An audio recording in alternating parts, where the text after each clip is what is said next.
Good morning, dear students. This is the SST book of class 7th, and we were discussing the first chapter of geography, which is our environment. So, let's start the topic, which is biosphere. अर्थ का वो surface the life bearing layer जिस surface पे मतलब life possible है वो surface क्या कहलाता है? बायोस्फीयर कहलाता है। एक स्मॉल जोन ऑफ इंटरेक्शन होता है एयर वाटर और लैंड का, जहाँ लिविंग ऑर्गेनिज्म सरवाइव करते हैं। कुछ ऑर्गेनिज्म ऐसे हैं जो एयर में रहते हैं, कुछ slightly above the surface of the earth रहते हैं, कुछ वाटर में रहते हैं और जो उसके बाद बचते हैं वो सरफेस ऑफ द अर्थ पे रहते हैं। It is because of this zone that life can exist and flourish. This zone provides us all our necessities. This is not possible. Life is not possible outside the limits of biosphere. Biosphere consists of a great variety of flora and fauna. Life is not possible on other planet as they do not have the biosphere. Biosphere पे ही life possible है क्योंकि biosphere के limits life survival के लिए better हैं। Biosphere बहुत से variety of flora and फाना कंसिस्ट करता है और ये पॉसिबल नहीं है अदर प्लैनेट्स पे कि बायोस्फीयर हो, इस वजह से लाइफ वहाँ पॉसिबल नहीं है। बायोस्फीयर के सभी जो एलिमेंट्स हैं वो डायनामिक हैं, वो एनर्जी जो डिराइव करते हैं वो सन से करते हैं। सन प्राइमरी सोर्स ऑफ एनर्जी होता है। एनर्जी एक सोर्स से दूसरे सोर्स में ट्रांसफ़र होती है। Wood, petroleum, coal, running water, these all are the secondary sources of energy. And in biosphere two major elements are there. First one is producers or autotrophs. They are capable of producing their own food. वो अपना food खुद बनाते हैं environment से directly. And the second one is जो अपना food दूसरों के ऊपर डिपेंड होते हैं बनाने के लिए, they are called heterotrophs, and they include consumers such as animals and human beings, and both animals and human being under the category of heterotrophs.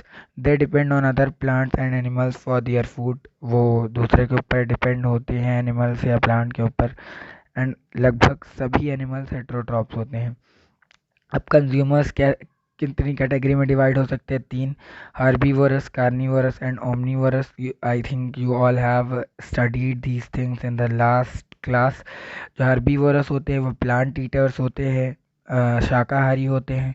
जो कार्निवोरस होते हैं वो मीट ईटर्स होते हैं, वो मांसाहारी होते हैं। एंड ओमनीवोरस होते हैं विच द एनिमल्स और the organism which eat both plant and meet.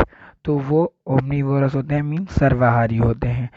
जो लास्ट कैटेगरी, एक अनदर कैटेगरी है, वो डिकम्पोजर्स है which feed on dead bodies. जो डेड प्लांट और डेड एनिमल को अपना फॉडर समझते हैं, they are called decomposers. Now domains of environment. Environment में be divided into four major domains. पहला डोमेन क्या है? एटमॉस्फेयर। एटमॉस्फेयर एक गैसियस एनवेलप है जो अर्थ को सराउंड करता है। The elements of environment such as temperature, rainfall, wind, humidity combine to produce weather and climate which affect natural processes. The atmosphere has several layers, each having distinct properties and utility. Atmosphere protect us from scorching heat and ultraviolet radiations of the sun. जो atmosphere होता है उसमें rainfall, wind, humidity ये सब combine होके weather और climate जितने भी नेचुरल प्रोसेसेस हैं वो कंबाइन होके एटमॉस्फेयर का फॉर्मेशन करते हैं। कुछ लेयर्स होती हैं एटमॉस्फेयर में, अलग अलग प्रॉपर्टीज़ और यूटिलिटी होती है उन लेयर्स की। एटमॉस्फेयर हमको बहुत मतलब वो जो स्कॉर्चिंग हीट ऑफ द सन है उससे भी बचाता है, और जो सन के अल्ट्रा वायलेट रेडिएशंस हैं जो बहुत हार्मफुल होते हैं हमारे लिए, उससे भी हमको एटमॉस्फेयर सेव करता है। Next is lithosphere.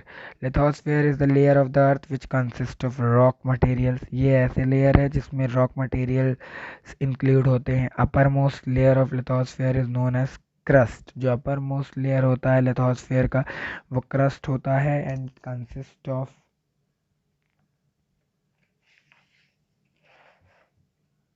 rocks. वो rocks consist करता है। lithosphere is very important for us because it provides us land to live on on and soil for the growth of plant. Lithosphere बहुत important है क्योंकि ये हमको लैंड प्रोवाइड करता है जिस पे हम रहते हैं, एंड सॉइल प्रोवाइड करता है जिसमें हम प्लांट ग्रो करते हैं। Most of the human activities are confined to this domain of environment, और ज़्यादातर ह्यूमन एक्टिविटीज़ इस डोमेन के साथ, ये डोमेन जो है एनवायरनमेंट का लिथोस्फीयर, इससे कनेक्टेड और कन्फाइंड होती है। Next one is hydrosphere. ये रियल्म ऑफ वाटर होता है जिसमें we discuss about all thing discuss about water. It includes all water bodies, जैसे क्या इंक्लूड करता है, river, ocean, lake, seas, all these things are included. And nearly 71% of the Earth's surface is covered with water. The Earth is also known as blue planet. क्यों blue planet के नाम पे जाना जाता है? Because it has abundance of water, because it has covered more with, it has been covered more with water. Oceans are the largest water bodies on the earth. जो oceans हैं वो largest water bodies हैं. Besides linking various land masses, continents, they play a major role in determining the climate in the hydrological cycle. Rivers and lakes are freshwater bodies. Rivers और lake जो होती हैं वो freshwater bodies होती हैं, which provides us potable water, जो हमको potable water मतलब fresh water provide करती हैं. These water bodies are crucial for survival of human beings. और ये water bodies बहुत crucial होती हैं for the survival of human beings.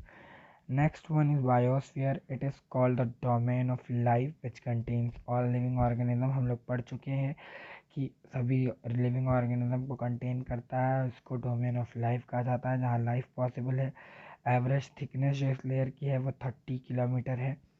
Most of the plants and animals are found near the surface of the land. यहाँ ज़्यादातर animal और plant पाए जाते हैं या सरफेस ऑफ द लैंड के नियर पाए जाते हैं.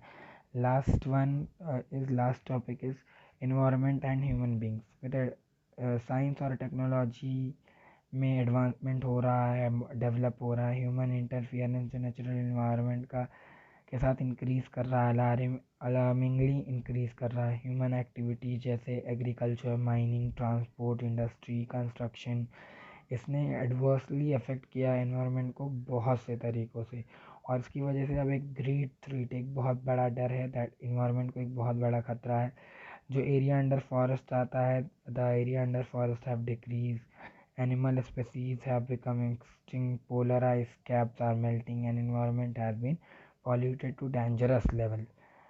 And because of these things there is a rise in temperature globally, and environmental degradation is affecting the survival of human race. और environmental degradation की वजह से human race का survival अब इफ़ेक्ट हो रहा है, और हमको कुछ स्टेप्स लेने चाहिए to stop this environmental degradation, because of this pollution and construction activities, all these things are affecting the whole world globally, and that also causes the global warming. So we have come to an end of this chapter. See you all in the next class. Till then, goodbye and take care. Stay home, stay safe, and don't forget to subscribe my channel and like the video. Thank you so much.